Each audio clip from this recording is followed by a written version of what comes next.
What's up, guys? Today on People Now. Hello, Facebook Live. We've got more on Beyoncé's big baby news. Is she headed to the Super Bowl with Lady Gaga? Fans are going crazy over Gaga's cryptic posts. Princess Diana's stunning Swan Lake necklace goes on sale for $12 million. My husband and I have been trying so hard since we lost Jonathan to have a rainbow baby. Married at First Sight's Jamie and Doug exclusively shared their big baby news with us. Plus, an emotional LeAnn Rimes breaks down during my interview with her. I think I just want my mom happy. Oh, God! I'm hating you right now.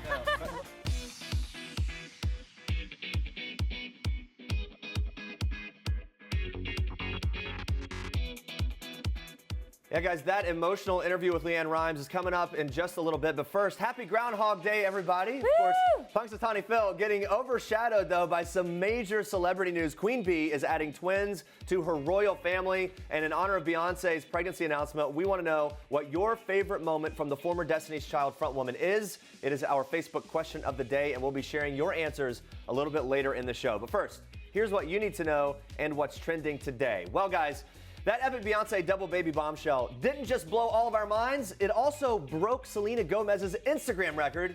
Yes, Beyoncé's twin announcement as of right now has 7.6 million likes, knocking this Selena Gomez Instagram out of its top spot. But don't worry, Selena, you still have 6.3 million likes and have a solid title of second place. And we still love you, and you can all still feel really good about yourselves. All right, of course, the Beehive fanatics were in a social media frenzy on Wednesday, causing the word twins to be the top trend on Twitter. I mean, should we just make February 1st National Beyonce Day from now on? That only makes sense. But the Queen Bee news does not end there. Will the world be seeing a Beyonce-Lady Gaga duet at this Sunday's Super Bowl halftime show? Well, on Wednesday, Gaga caused quite the stir by posting a photo on Instagram with the caption, "Houston, you are beautiful," with a little bee emoji. Is she hinting something, guys? With the little bee? Well, we're reading into it, and it wouldn't be the first time the two superstars collaborated. They teamed up for Gaga's hit Telephone back in 2009, so it looks like we'll just have to wait and see. I don't know. I'm hoping, fingers crossed. I now think it's safe to say that Beyonce is the queen of surprises and the world. So, guys, here's a look back at 5 times Beyonce surprised us all. Check this out. I got hot sauce in my bag, swag.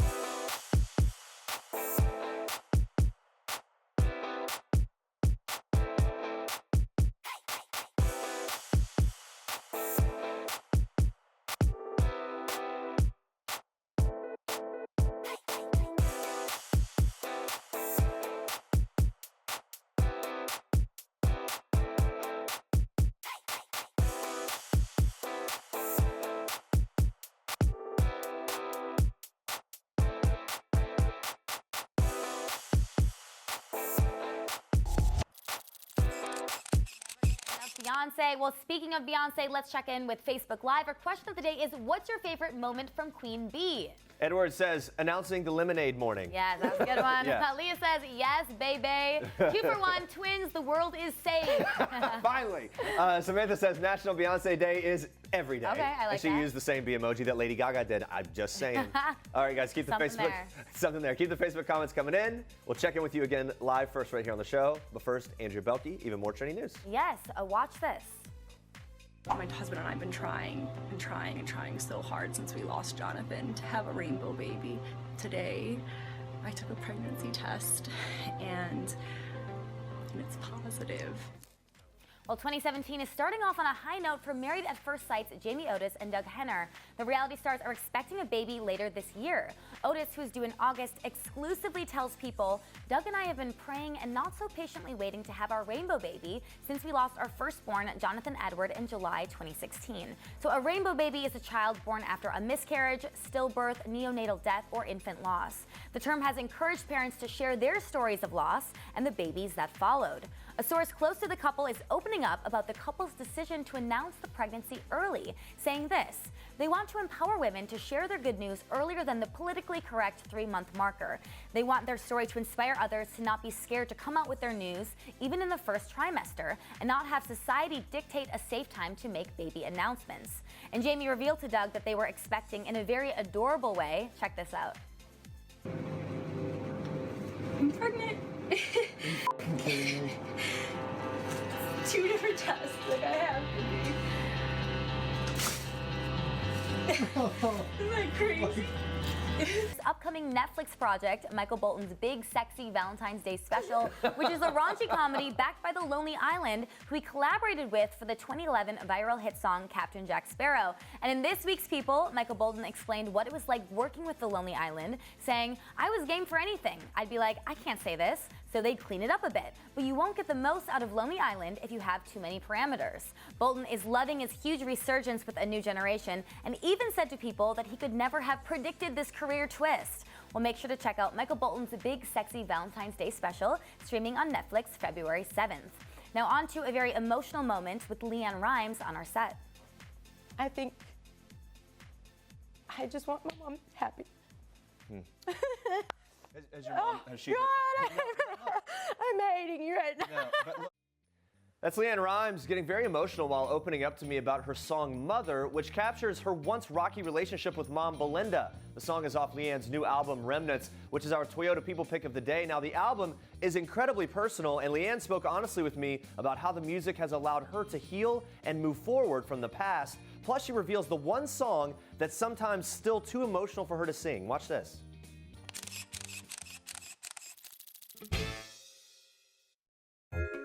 I have a song called Mother on the record, which was a very healing thing to write. My mom and I've had an interesting relationship, and I was really mad at her the day we wrote the song. And Oh, wow.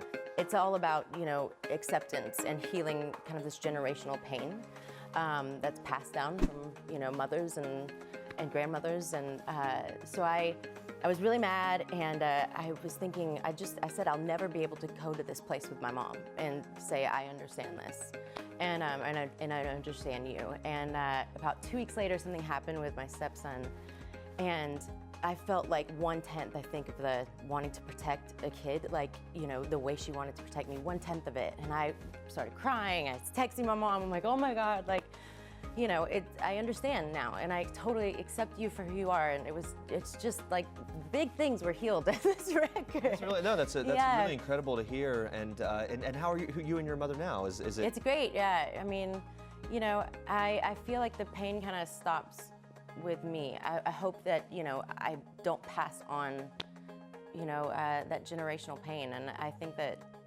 we talk more, and we're both accepting of each other a lot more, and it's really beautiful. Like it was divine order, I guess, in that way. Mother, you did the best you could, the best you can. Yeah, I know you did the best you could, the best you can. Has this album in any ways been helpful in channeling some of the frustration about the rumors and things that have surrounded you in recent years?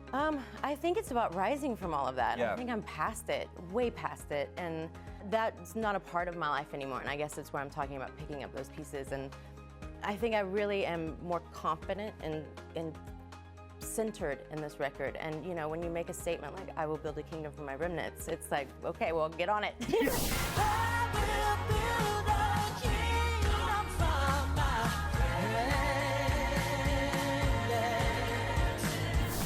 I feel that, like it's not done. Like nothing's finished with me, and so I hope everybody, like when they hear that song, just like wants to conquer the world. Yeah. You know, I feel like there's so many great messages on this record. I almost feel secondary to the messages of the record.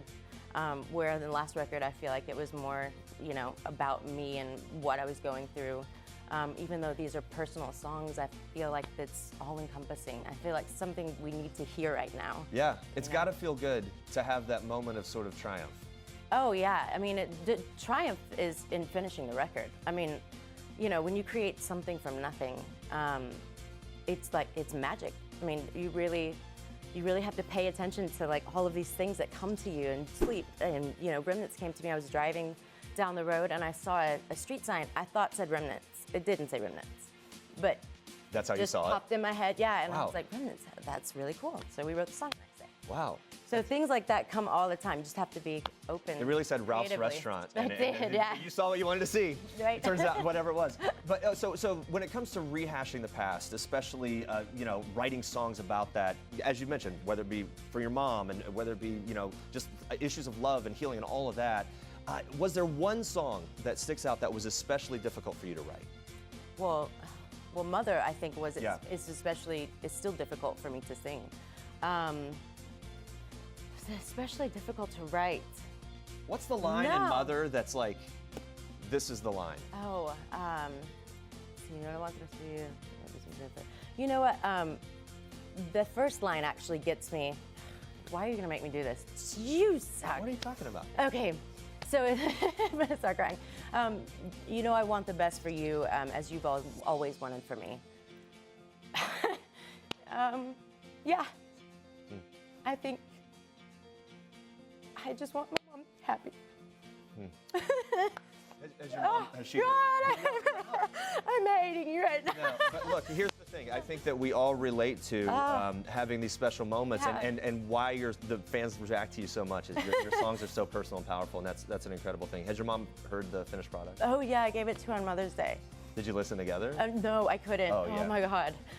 But she texted me right after, and she's like, you know, I've been wanting to hear this for so long, and it's an amazing gift to be able to give her through music, you know? Yeah.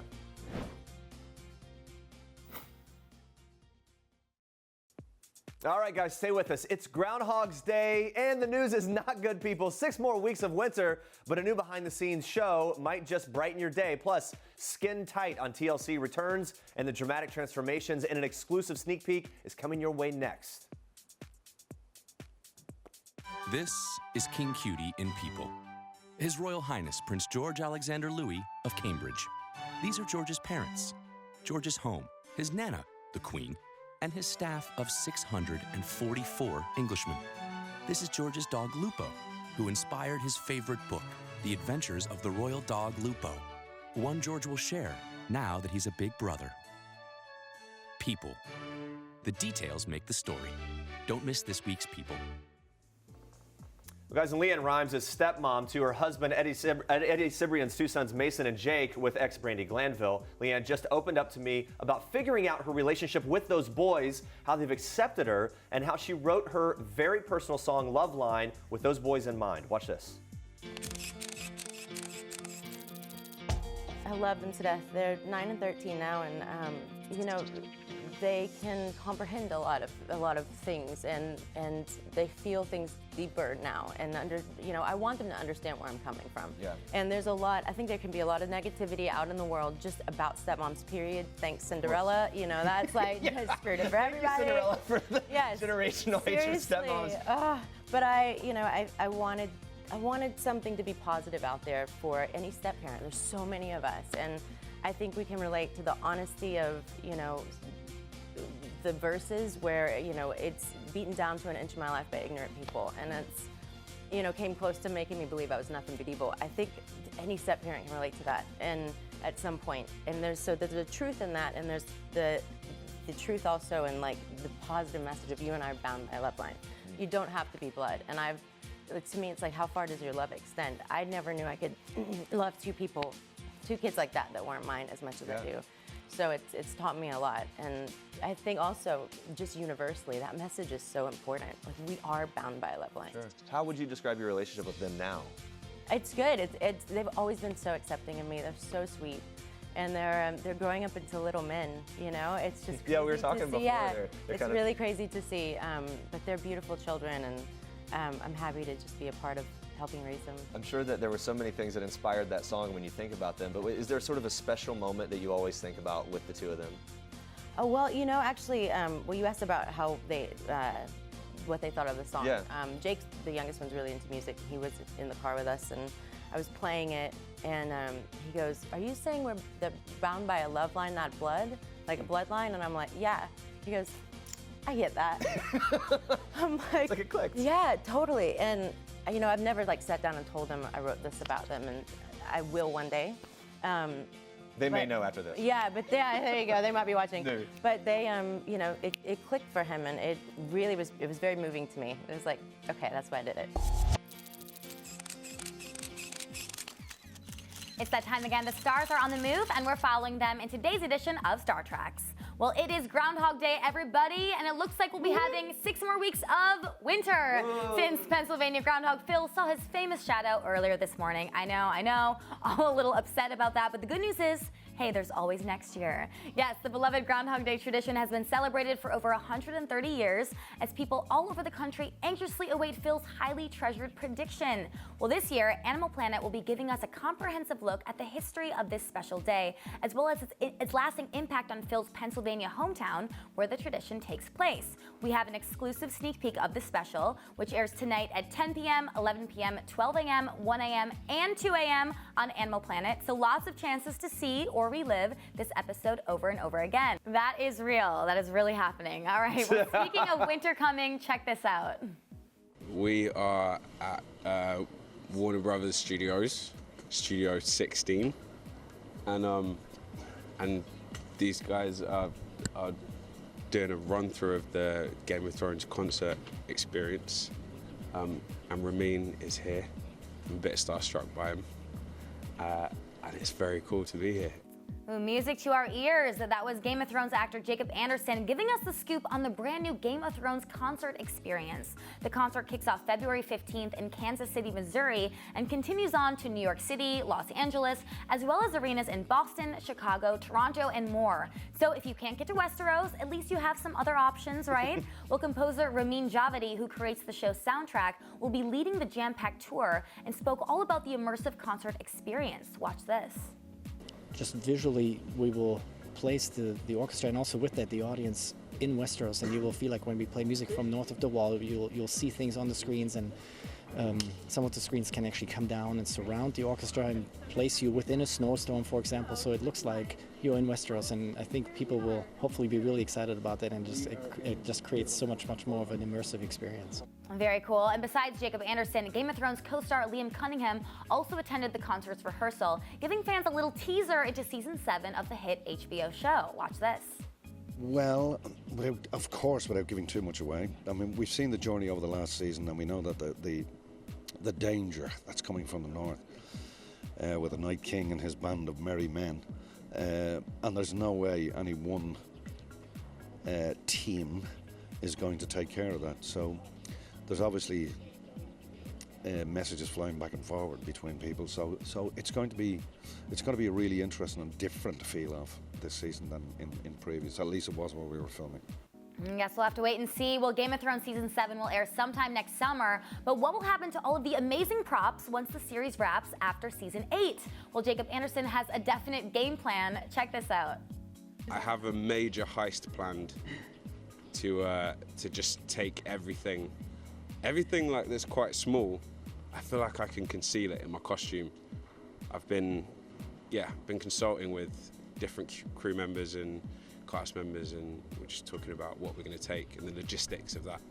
I don't know, I would definitely be participating in that heist as well. All right, moving on to this.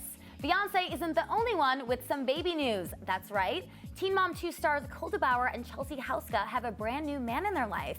Newborn son Watson Cole. The adorable little boy was all smiles as dad snapped a picture, proudly posting the pic on his Instagram page. Can you blame him? Loving that smile. Cole captioned the photo, "Honestly, the love I have for this little man is outrageous. It hurts." Wife Chelsea also posted a precious pic of Watson to her Insta, captioning the photo with a blue heart emoji. Not only is this baby smiley, also seems very angelic as well. Now, Cole has had some parenting practice already. He married Chelsea Houska in October, who already has 7-year-old daughter Aubrey with her ex Adam Lind. And from these adorable pics, seems like he's definitely having a knack for being a dad. Chelsea announced she was expecting in July by sharing this sweet pic of Aubrey holding a sonogram with her and hubby holding hands in the background. Very cute. Congratulations to Cole and Chelsea. Can't wait to see more pics of that smiley baby. All right, moving on to this. That's an exclusive sneak peek of the TLC series Skin Tight. The show tells the story of 20 individuals who embark on the ultimate transformation, undergoing intense surgery and recovery for skin removal following extreme weight loss. The second season will premiere Wednesday, March 1st at 10 p.m. on TLC. And those are your Star Treks for today. Take a look at Prince Harry visiting London ambulance crews as part of the launch of Time to Talk Day. Now, the day was designated to promote people talking more about mental health challenges publicly. During his visit, the prince opened up about the stress of his Afghanistan war service, recalling his days flying helicopters on his second tour, saying you land and then hand them over and then are radioed to do something else. You never find out how that guy or girl recovered, whether they did recover or they didn't. I understand what you go through, and thank God you have got each other. Harry even took time to greet some of the ambulance crews. Everyone there, hey guys, get a little pic with Harry. Not a bad day for him and for all of them. Now joining me right now to talk some more royal headlines is People Now's royal correspondent, Imogen Lloyd-Webber. Good to see you. Good morning, Jeremy. Good morning. Thanks for being here. Let's get started with the news about the late Princess Diana. Prince William and Prince Harry announced that they will be honoring their mother with a statue at Kensington Palace. What is the significance behind Princess Diana getting that statue? Okay, so Diana's home with her sons was at Kensington Palace, and the memorial will stand in the public gardens there. Both Prince William and Prince Harry currently live at KP, as it's called, in separate houses, though. A bit weird if they still live together. The princes want a permanent public memorial to their mother, who died 20 years ago this August. I can't believe it's been 20 years. That's amazing. Public donations, not taxpayers' money, will pay for the statue, and it will be the main event surrounding the commemorations of her death this year. And also be very special for Prince George and Princess Charlotte, who will grow up with a reminder of their grandmother they never met nearby. I have no doubt about it. They will be able to raise the funds for that, or already have, with no problem at all. Some more Princess Diana news. Her Swan Lake necklace is up for sale for a whopping $12 million. What is so special about this necklace? Is it common for, Princess Diana's jewelry, other heirlooms to be sold? And can anyone purchase them? What's going on here? Okay, the necklace is nicknamed the Swan Lake set because Princess Diana wore it to a performance of Swan Lake at London's Royal Albert Hall in 1997. Makes sense. But she died before crown jeweller Garrard finished the earrings to go with her necklace, so she never wore the necklace. Wow. A Ukrainian couple bought these jewels in 2010 for $632,000.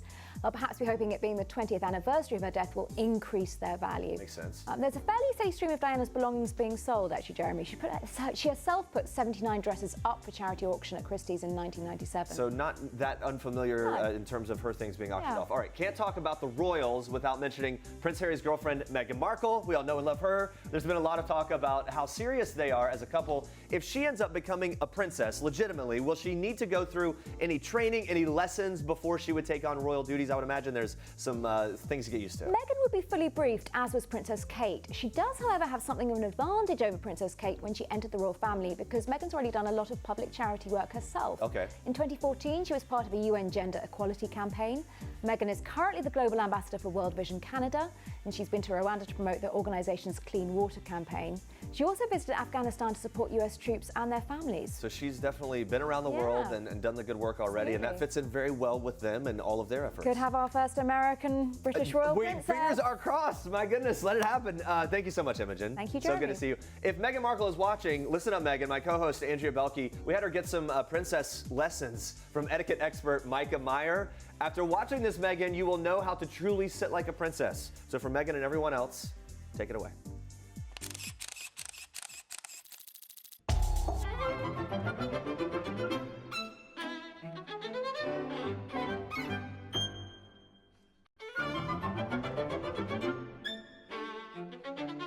I don't really know how to sit like a princess, but I would assume legs to a side and maybe just like this, right? There are two styles of sitting for a princess. The first I've named the Duchess slant. So again, with your slant, you are right on. So we never use our armrests. Never. And we want to slant and make a Z. And the only thing you want to do is keep the heel on the floor. Oh, okay. Hands are link and down. Oh, a link. Link and down. And it doesn't matter which side you go over. So like that. Beautiful. Wow. The second option being the Cambridge cross. So if you want to cross your legs, you may do so, but you again want to keep knees and ankles together. And then just a simple cross at the bottom, keeping the heels heel on the down. ground. Exactly. Okay, so like that. Perfect. You can also, if you want, you can just rest on top if you'd like, but this is very royal. I didn't know that there was this linking. The link and down. Yeah, for that like that. Yeah, perfect. Great. You look fantastic. Thank you.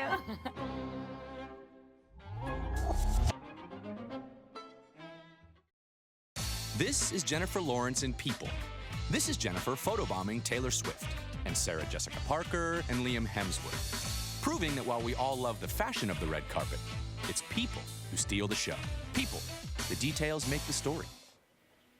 It's time now to meet a real-life hero among us. Sharon Litwak faced one of the hardest things a mother could after losing her son Oscar to kidney cancer at just 4 years old. Well, pained with loss but inspired by his memory, Sharon decided to start the Oscar Litwak Foundation. It's an organization whose mission is to provide other children who are hospitalized with serious issues access to fun and creative materials to brighten their days while being treated. Well, Sharon joins us via Skype this morning. Welcome, Sharon. How are you? Hi, I'm good. How are you? I'm good. Thanks for joining us. So take me back. I mean, your son Oscar faced a long stay in the hospital after being born. He was diagnosed with kidney cancer and passed away at just the age of 4. Now, you named the foundation in Oscar's honor. So how important was it for you to keep his memory alive through this foundation? Well, when Oscar died, we realized his short life had to have more meaning to it. He taught us so much about love and courage and strength and happiness that we just knew we wanted to keep that going, and it was important for us to see his smile through other kids when they were playing. Yeah, and I know that you give these PlayStations to kids, so tell me about these mobile PlayStations that your foundation provides. I mean, what do they have in them? What are the child's reactions when they receive them? The mobile playrooms, this is one of the mobile playrooms, and we donate the mobile playrooms free of charge to the hospitals. And these cards are custom made for us and are quality grade for the hospitals. And we fill them with toys, arts and crafts, videos and DVDs, so the kids get a chance to play. So when a playroom is closed, or when there are no playrooms facilities, or the kids are too sick to leave the room, they can bring the toys to them and they still get a chance to play. Yeah, how important is play to a child in the hospital who's maybe facing a serious illness? Play is very important because it's a familiar activity in a non-familiar environment. Through play, kids are able to still be kids and still express their emotion. They're able to communicate and relax. And I mean, how can people get involved with the Oscar Litwak Foundation and help the organization grow? You can always follow us on our website, www.oscarlitwakfoundation.org. You can follow us on Facebook. If you have a kid in a hospital or you work in a hospital, and you want to sponsor one of these mobile playrooms or want to request one, you can do that through our Facebook page. Through our website, I'm sorry. If you want to volunteer, we're always looking for volunteers in the LA area. Well, I love what you're doing, and it's so amazing you're keeping Oscar's memory alive. Thanks for joining us, Sharon. And for more information on the Oscar Litwak Foundation, please visit www.oscarlitwakfoundation.org. People is honoring TV pioneer and icon Mary Tyler Moore in a special commemorative issue. Mary Tyler Moore, celebrating the life of a TV pioneer, will feature tributes from past co-stars Betty White and Dick Van Dyke, as well as Hollywood royalty such as Julie Andrews, Ben Stiller, and Julie Louis-Dreyfus. Now, the issue also features an inside look at the Mary Tyler Moore show, memorable photos, and more. It's available online now and will be available in stores on newsstands everywhere magazines are sold on Friday. Very good stuff. All right. I've got the copy here, and it's just full of pictures and everything else. Really cool issue. Awesome. All right, let's check in with Facebook Live. So our question of the day was in honor of Beyonce's announcement that she and husband Jay-Z are expecting twins. Catherine says, VMA's Love on Top, pregnancy mic drop. That's your favorite moment. Vinny says, every time there's a key change in Love on Top, I feel a little closer to heaven. Queen Bee is truly an angel. Yes. Okay, Tara says, my favorite Beyonce moment was when she got punked and thought she knocked over a giant Christmas tree. That was good. Yeah, Rochelle says Lady Gaga needs to perform and not bring anyone else in unless it's Tony Bennett. Okay. Hey, the two of them are magical That together. is very true. No All doubt right, about here's that. what else got you guys talking. A lot of love for LeAnn Rimes' new music. Sheila says LeAnn Rimes is back. I had a big exclamation point. Whoa! Loretta says, LeAnn, I love her music. I think that's how you sounded. It's great that she has a great relationship with the boys. We agree. Virushka said she's the Britney Spears of country music. Love her. Puxatawny Phil not getting a lot of love, though, for seeing his shadow. Donna says, oh no, no more winter. Victoria says, I don't think Phil saw a shadow from the sun because it's cloudy there, so it had to be the lights from the cameras. Oh, that's a good theory. I hope, yes. Working it out so it's not true. Yes. Whatever you need to believe that. But Victoria just added, oh no, it just started snowing here. So I guess you're wrong. Quickly disproven. By the way, I want the winter. I want more winter. Why? I haven't had my good solid snow yet. Because you want to go sledding with your kids. Yeah. You do. I want to go play in the snow myself and do the snow angel. All right. Coming up tomorrow. We'll stop this conversation right now. We have Scream Queen star Keke Palmer. We love her. Yes. She's in tomorrow, plus some of the Puppy Bowl participants will be right here live in our studio ahead of the big game on Sunday. You don't want to miss that. What could be more adorable? Yeah, puppies are amazing. Other than little kitties, which we had yesterday. Thanks for watching, and for now we leave you with one last thing from Andy Grammer. Enjoy. Bye, guys. What's up? I'm Andy Grammer, and this is One Last Thing. The last TV show I binge watched, The OA, so good. Last time I was embarrassed. Okay, so when I can tell that someone recognizes me in public, I just walk up to them and ask them to take a picture so the awkward goes away. And I did it at Target, and the two girls just froze up, and I don't think they knew who I was. Last time I was starstruck, I think it was Sarah Bareilles. I ran up to her and I was like actually visibly like, which is weird. I don't get that a lot, but with her I did. Hey YouTube! Don't forget to like this video and leave a comment if you enjoyed it. And for more people now, click on the subscribe button down here. And check out more great video right now by clicking on one of these links.